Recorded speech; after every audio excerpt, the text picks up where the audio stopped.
కొద్ది రోజుల క్రితం వైసీపీకి చెందిన అఫీషియల్ పేజ్ ఫేస్బుక్ పేజ్ని అయితే మెటా బ్లాక్ చేయడం జరిగింది. అయితే ఆ పేజ్ బ్లాక్ అయినప్పటి నుంచి జగన్మోహన్ రెడ్డి గారు save democracy, save freedom of speech అంటూ ఒక క్యాంపెయిన్ రన్ చేస్తున్నారు. వాళ్ళ ప్రజాస్వామ్యం గురించి జగన్మోహన్ రెడ్డి సేవ్ డెమోక్రసీ అంటే జనం అసలు కింద పడి దొల్లుతూ నవ్వుతున్నారు. ఈ ట్వీట్ చూసి ఏది సస్పెండ్ అయి ఉన్నటువంటి ఐపీఎస్లు మరే మమ్మల్ని పరిస్థితికి నువ్వు తెచ్చి జగన్మోహన్ రెడ్డి ఇప్పుడు ఆయన సేవ్ ఫ్రీడమ్ ఆఫ్ స్పీచ్ అంటే ఒక జర్నలిస్ట్ని చంపేశారమ్మా. ఆ జర్నలిస్ట్ హత్య కేసులో జగన్మోహన్ రెడ్డి క్యాబినెట్ సహచరుడు నిందితుడు. కిరాతకంగా జర్నలిస్టుని నరికి చంపిన కేసులో అతనికి మంత్రి పదవి ఇచ్చాడు సేవ్ డెమోక్రసీ. జగన్మోహన్ రెడ్డి సిద్ధం సభల కవరేజీలో పాపం కవరేజ్కి వచ్చాడు. ఇప్పుడు మన వీడియోగ్రాఫర్ లాగానే ఆ శ్రీకృష్ణ కూడా వచ్చాడు, తీస్తున్నాడు సిద్ధం సభ. మొత్తం అందరూ కలిసి అతను కొట్టారు, పారిపోయిన వదల వెంటబడి కొట్టారు. సేవ్ డెమోక్రసీ అంటే జర్నలిస్టులపై రేప్ కేసులు పెట్టిన జగన్మోహన్ రెడ్డి సేవ్ డెమోక్రసీ.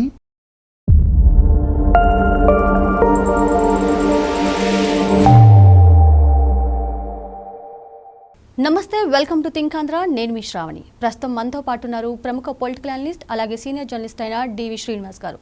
శ్రీనివాస్ గారు నమస్తే అండి. నమస్తే అమ్మా. శ్రీనివాస్ గారు, కొద్ది రోజుల క్రితం వైసీపీకి చెందిన అఫీషియల్ పేజ్ ఫేస్బుక్ పేజ్ని అయితే మెటా బ్లాక్ చేయడం జరిగింది.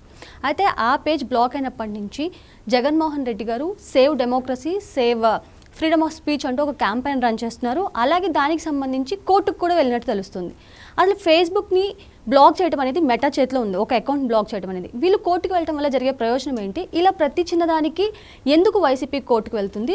అలాగే సేవ్ డెమోక్రసీ అని ఈ క్యాంపెయిన్ అసలు ఎందుకు చేస్తున్నారు? వీటన్నింటినీ ఎలా చూడాలంటారు? రావణాసురుడు జై శ్రీరామ్ అంటే, నరకాసురుడు కృష్ణం వందే జగద్గురు అంటే ఎట్లుంటుంది? బాగుంటుందా? అంటే ఇప్పుడు జగన్మోహన్ రెడ్డి ఏమంటున్నారు? Save democracy, save freedom of speech అంటే ప్రజాస్వామ్య స్ఫూర్తికి విఘాతం. తన పార్టీ అఫీషియల్ వెబ్సైట్ అదేంటి ఆ పేజీ ఫేస్బుక్ తీసేసిందా? అసలు సాక్షి పేపర్ చూశాను నేను, ఆయన ఆ ట్వీట్ కూడా చూశాను. ఒక 5 పేజీలో 4 పేజీలో పెట్టాడు. ఆ ట్వీట్లో వేసినటువంటి ఆ ఫొటోస్ స్పష్టంగా ఏమనుంది? You may contact government of India, law enforcement. Jaganmohan Reddy ఎవరిని కాంటాక్ట్ అవుతున్నాడు అంటే, ఇప్పుడు నువ్వు వెళ్ళాల్సింది, నువ్వు తలుపు తట్టాల్సింది ఏ తలుపు?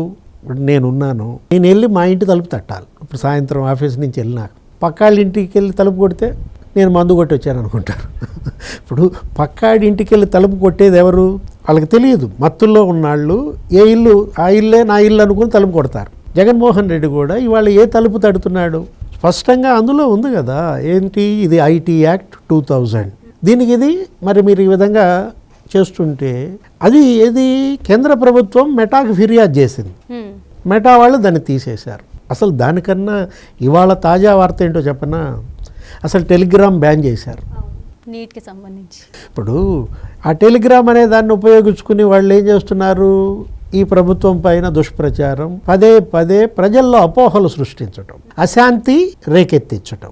ఇది మనకు లేదు. రాజ్యాంగం మనకు ఆ హక్కు ఇవ్వలేదు. నీకు స్వేచ్ఛ కూడా అంబేద్కర్ ఇచ్చారు. కొన్ని పరిమితులకు లోబడి ఆ స్వేచ్ఛను నువ్వు సద్వినియోగం చేసుకోవాలి. ఇప్పుడు నీ చేతిలో హ్యాండ్ స్టిక్ ఉంది, నేను ఈ హ్యాండ్ స్టిక్ పార్కులో నడుస్తే ఇట్లా తిప్పుతానంటే నా ముక్కుకు తగలనంత వరకు ఓకే. విన్స్టన్ చర్చిల్ చెప్పాడు ఆ మాట. ఇది ఇంగ్లాండ్ అప్పటి ప్రధాని విన్స్టన్ చర్చిల్ ఫ్రీడమ్ అంటే అబ్రివేషన్ ఏమని చెప్పాడంటే, డెఫినేషన్ ఏమి ఇచ్చాడంటే, హ్యాండ్ స్టిక్ నువ్వు తిప్పుకో కానీ పక్కాడు ముక్కు పగలకుండా తిప్పుకోవాలి. అంతేగాని ఇప్పుడు ఇవాళ ప్రజాస్వామ్యం గురించి జగన్మోహన్ రెడ్డి సేవ్ డెమోక్రసీ అంటే జనం అసలు కింద పడి దొల్లుతూ నవ్వుతున్నారు. నువ్వు 5 ఏళ్ళు పరిపాలించావు, ఏది 5 ఏళ్ళు నువ్వు ముఖ్యమంత్రిగా డెమోక్రసీయా ఆ రూల్? అరే అసలు రూల్ ఆఫ్ లానే నువ్వు అమలు చేయలేదే. నీ ఐపీఎస్లు జేపీఎస్లని నువ్వు అమలు చేసిన ఐపీసీ జేపీసీ అని. అసలు Indian penal code Jagan penal code అన్నారు. ఇండియన్ పోలీస్ సర్వీస్ని జగన్ పీనల్ సర్వీస్ అన్నారు, పోలీస్ సర్వీస్. అసలు అదేదో రాజ్యాంగం, ఏది మనకు తెలిసిన రాజ్యాంగం అంబేద్కర్ రాజ్యాంగం మనకు తెలుసు, రాజారెడ్డి రాజ్యాంగం అనేది ఏదో. అంటే ఇలాంటి వ్యక్తి ఇప్పుడు సేవ్ డెమోక్రసీ అంటే ఏంటి? నాకు అర్థం కాల. సేవ్ రాజారెడ్డి కాన్స్టిట్యుయెన్సీయా? తను ఏది సేవ్ చేయమంటున్నాడో నాకైతే తెలియట్లేదు. Save JPS, save JPC. ఇప్పుడు ఆ రోజు పిఎస్ఆర్ ఆంజనేయులు, సునీల్ కుమార్, లేకపోతే సంజయ్, విశాల్ గున్ని, కాంతిరాణా టాటా, జాషువా, ముందు వాళ్ళు అసలు పగలబడి నవ్వుతున్నారంట ఈ ట్వీట్ చూసి. ఏది సస్పెండ్ అయి ఉన్నటువంటి ఐపీఎస్లు మరే మమ్మల్ని పరిస్థితికి నువ్వు తెచ్చి జగన్మోహన్ రెడ్డి. ఇప్పుడు ఆయన సేవ్ ఫ్రీడమ్ ఆఫ్ స్పీచ్ అంటే ఈ మాట లేదు. జగన్మోహన్ రెడ్డి ముఖ్యమంత్రిగా ఉన్నప్పుడే save democracy, save freedom of speech అని కనుక పిఎస్ఆర్కి లేకపోతే సునీల్కి లేకపోతే సంజయ్ లేకపోతే వీళ్ళందరికీ చెప్పుంటే ఇవాళ జగన్ ఓడిపోయేవాడా? అంటే ఇప్పుడు ఏంటి, చేతులు గాలేక ఆకులు పట్టుకుంటున్నాడా? ఏం పట్టుకుంటున్నాడు ఇప్పుడు? ఆకులు పట్టుకున్నంత మాత్రాన నీకు పడ్డ బొబ్బలు నీకు ఒట్టి చేతులే కాదుగా కాలింది, ఒళ్ళంతా కాలిపోయి అరే 140 బొబ్బలు వచ్చినాయి. ఇంకా నువ్వు ఇంకేం పట్టుకుంటావు? ఇప్పుడు ఆయన ఆ రోజు ఏది జగన్మోహన్ రెడ్డి ముఖ్యమంత్రిగా GO1 పగలబడి నవ్వుద్దా ఇప్పుడు ఈ ట్వీట్ చూసి? GO2430 ఇక అదైతే కింద పడి దొల్లి నవ్వుద్ది అనమాట. GO2430 లేకపోతే GO1. అసలు జగన్మోహన్ రెడ్డి ఏం చేశాడో చెప్పనా? 3 ఛానల్స్ 3 పేపర్లు అసెంబ్లీకి రాకూడదు. అది అసెంబ్లీయా జగన్బ్లీయా? శాసనసభ అది ఎవరిది?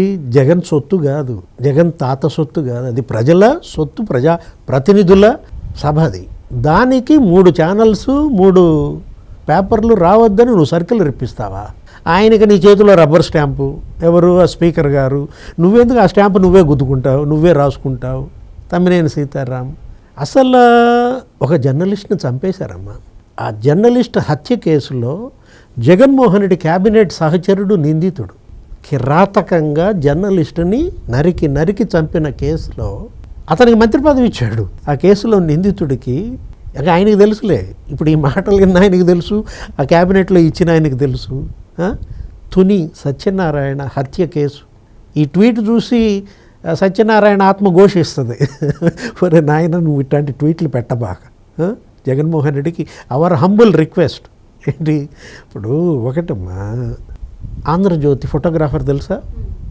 చూసావా నువ్వు? సిద్ధం సభలు, జగన్మోహన్ రెడ్డి సిద్ధం సభల కవరేజీలో పాపం కవరేజ్కి వచ్చాడు. ఇప్పుడు మన వీడియోగ్రాఫర్ లాగానే ఆ శ్రీకృష్ణ కూడా వచ్చాడు, తీస్తున్నాడు సిద్ధం సభ. మొత్తం అందరూ కలిసి అతను కొట్టారు, పారిపోయిన వదల్లా, వెంటబడి కొట్టారు. Save democracy, save freedom of speech అని ఆ రోజు శ్రీకృష్ణని దాడి చేసి గాయపరిచినప్పుడు ఎందుకని మాట్లాడాల? ఈనాడు పరమేశ్వరరావుపై దౌర్జన్యం.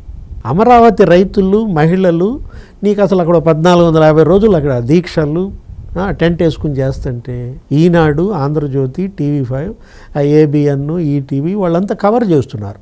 వాళ్ళ మీద ఏ కేసులు పెట్టారో చెప్పనా? రేప్ కేసులు పెట్టారు. అంటే జర్నలిస్టులపై రేప్ కేసులు పెట్టిన Jaganmohan Reddy save democracy, save freedom of speech అంటే నేను అంటోంది అదే. రావణాసురుడు జై శ్రీరామ్, నరకాసురుడు కృష్ణం వందే జగద్గురు అంటే ఎవరు నమ్ముతారు చెప్పు? జనం నమ్ముతారా జగన్ని? అంటే ఇప్పుడు ఇక్కడ మనం చూడాల్సింది ఈయన పరిపాలనలో ఎలా ఉన్నాడు. ముఖ్యమంత్రిగా నువ్వు నిజంగా రాజ్యాంగాన్ని అమలు చేసి ఇండియన్ పినల్ కోడ్ని నువ్వు తూచా తప్పకుండా పాటిస్తే, అరే ఆ రోజు లోకేష్ని అసలు నడవనీలా. లోకేష్ యువగళం పాదయాత్ర షెడ్యూల్ రిలీజ్ చేశాడు. ఎప్పుడు ఒక వారం రోజుల ముందు రిలీజ్ చేస్తారు కదా, నేను పలానా రోజు పలానా చోట దేవుడికి దండం పెట్టుకుని నేను అక్కడి నుంచి పాదయాత్ర చేస్తానన్నాడు. వెంటనే GO1 తెచ్చాడు. GO1 తీసుకొచ్చి అసలు ఏంటి, అసలు అడుగేయనీ లేదు. అతన్ని నడవనీకపోగా అతనేంటి స్టేజ్ ఎక్కి మాట్లాడాలి. స్టేజ్ ఎక్కని వెళ్ళ చివరికి బాల్కనీలో నుంచి మాట్లాడాడు. అరే స్టూల్ ఎక్కి మాట్లాడాడు, ఆ స్టూల్ కూడా లాక్కుపోయారు. Save democracy, save freedom of speech అనాలా? ఆయన సౌండ్ వెహికల్ సీజ్ చేశారు. అతను ఏం చేశాడు అప్పుడు? లోకేష్ అంబేద్కర్ రాజ్యాంగం చేతిలో పట్టుకుని నడిచాడు. అసెంబ్లీ అయ్యే హక్కు నాకు అంబేద్కర్ ఇచ్చాడు, నేనేమనుకున్నానో ఆ భావజాలాన్ని నేను ప్రజలకు చెప్పుకునే హక్కు నాకు అంబేద్కర్ ఇచ్చాడయా అని అక్కడ ఆపిన DSP, ఆ SP రిశాంత్ రెడ్డి ఈ ట్వీట్ చూసి దొలిగింతలు పెడతాడా? SP రిశాంత్ రెడ్డి కోసం పెట్టాడా ఈ ట్వీట్ అంటున్నా. భావ ప్రకటన స్వేచ్ఛ, ప్రజాస్వామ్యం అది జగన్మోహన్ రెడ్డి ఒంటికి సరిపడని పదాలు. అంటే ఫేస్బుక్ ఏమైనా చెప్పింది అసలు? అంటే ఈ రీజన్స్తో వాళ్ళని బ్లాక్ చేశామన్నట్టు, కానీ అసలు ఎందుకు బ్లాక్ చేసి ఉండిద్ది అంటారు? అంటే ఇప్పుడు చంద్రబాబుని ఎందుకు టార్గెట్ చేస్తున్నారు? మనం అంటోంది అదే. ఏది? ఫేస్బుక్ మీ అఫీషియల్ పేజ్ ఆపింది. ఎందుకు ఆపింది అనేది మీరు అడగాల్సింది ఎవరిని? ఫేస్బుక్ని అడగాలి. ఫేస్బుక్ ఆల్రెడీ ఇచ్చింది ఏమని, గవర్నమెంట్ ఆఫ్ ఇండియా నుంచి మాకు వచ్చింది అందుకని మేము ఆపామంటూ ఇచ్చారు. ఆ ఇచ్చిన దాన్ని కూడా నువ్వు ప్రచురించావు. నీ స్క్రీన్ మీద ఛానల్లో చూపించావు. You may contact government of India, you may contact law enforcement. నువ్వు అది కదా వెళ్ళాల్సింది. ఇప్పుడు మార్క్ జుకర్బర్గ్ తెలుసు కదా. ఇప్పుడు నువ్వు చెప్పిన మేట ఆయన ఏమన్నా చంద్రబాబు ఫ్రెండా? మొన్న లోకేష్ వెళ్ళినప్పుడు మనకి సత్యనాదేళ్లను కలిశాడు, లేకపోతే సుందర్ పిచాయిని కలిశాడు. జుకర్బర్గ్ని ఇంకా కలవలా. ఈసారి వెళ్ళినప్పుడు కలుస్తాడు. జగన్మోహన్ రెడ్డి ఏంటంటే అతను ఇవాళ స్పేస్ లేదు అతనికి. ఇవాళ అసలు ఏంటంటే అతను గ్రౌండ్కి వెళ్ళాడు. ఇప్పుడు క్రీడాకారుడు ఎక్కడ ఆడాలి? ఇప్పుడు ఇండోర్ గేమ్స్ అంటే నువ్వు ఇంట్లో ఆడుకో, నో ప్రాబ్లం. ఇది పబ్జీ కాదు కదా. ఇది గ్రౌండ్కి వెళ్ళి ఆడాలి. జగన్మోహన్ రెడ్డి పబ్జీకి అలవాటు పడి ఇండోర్కే పరిమితం అయిపోతున్నాడు. అవుట్డోర్ ఆడమని చెప్పండి. ఇవాళ ప్రజల్లో కదా నువ్వు వెళ్ళాల్సింది. ఎప్పుడో వచ్చి ఒక ప్రెస్ మీట్ పెట్టి, లేకపోతే ఎప్పుడో ఒక సంతాపం, పరామర్శ, పెళ్ళికి వెళ్తే సరిపోతుందా? జగన్మోహన్ రెడ్డి గ్రౌండ్ ఏది? అసెంబ్లీ. ఇప్పుడు నిన్న ప్రెస్ మీట్ పెట్టాడు, మాట్లాడాడు. లేకపోతే ఆయన ఎవరు నిన్న ఆక్వా ఫార్మర్స్తో మాట్లాడాడు కదా, పిలిచాడా? డిఎస్సి అభ్యర్థులతో మాట్లాడాడు కదా, పిలిచాడా? లేకపోతే అమరావతి రైతులు, అమరావతి భూములు ఇచ్చిన రైతులు కాదులే, భూములు ఇవ్వని రైతులతో మాట్లాడాడు కదా. ఏమర్థమైంది నీకు? ఆయన ఎక్కడికి వెళ్ళాడు, వాళ్ళని పిలిపించు. అంటే 5 ఏళ్ళు ఆయన ఎవరినైతే హింసించాడో వాళ్ళందరినీ ఇంటికి పిలిపించుకుంటున్నాడు. ఇప్పుడు డిఎస్సి పెట్ల 5 ఏళ్ళు 5 మెగా డిఎస్సీలు పెడతానన్నావు, 5 జాబ్ క్యాలెండర్లు ఇస్తానన్నావు, నిరుద్యోగుల్ని వంచి ఇచ్చావు, యువతని దగా చేశావు. వాళ్ళను ఇప్పుడు ఇంటికి పిలిపించుకున్నాడు. వాళ్ళతో మరి బాగా ఊరడిస్తున్నాడు. అబ్బో అసలు మామూలుగా కన్నీరు కాదు వాళ్ళని చూసి, మొసళ్ళు కూడా సిగ్గుపడేటట్టుగా కన్నీరు. లేకపోతే అమరావతికి భూములు ఇవ్వని రైతులను పిలిపించాడు, వాళ్ళతో మాట్లాడతాడు. ఆక్వా రైతులను పిలిపించాడు. అమరావతికి మనం చూసాం కదా జగన్మోహన్ రెడ్డి చేసినటువంటి వినాశనం, విధ్వంసం. ఎడారి అన్నావు, మరి ఆ ఎడారి వాళ్ళని ఎందుకు పిలిపించుకున్నా? శ్మశానం అన్నావు, మరి ఆ శ్మశానంలో శవాలను ఎందుకు పిలిపించుకున్నా ఇంటికి? అంటే మనం వచ్చిన వాళ్ళని శవాలను అంటలేదు, అది మనకేమి వాళ్ళ శత్రువులు కాదు. జగన్మోహన్ రెడ్డి మిమ్మల్ని శవాలు అన్నాడు, మీరున్న చోటుని శ్మశానం అన్నాడు. ఆ శ్మశానంలో నుంచి లేచిన శవాలు జగన్ను వెతుక్కుంటూ తాడేపల్లి ప్యాలెస్ చేరాయా, మీటింగ్ వేసుకున్నాయా? జగన్మోహన్ రెడ్డి ఆ శవాలని చక్కగా ఊరడించాడా, తల నివిరాడా?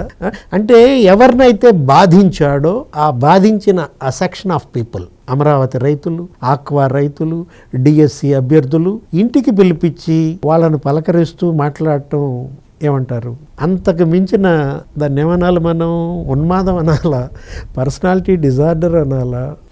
Thank you sir. నమస్తే.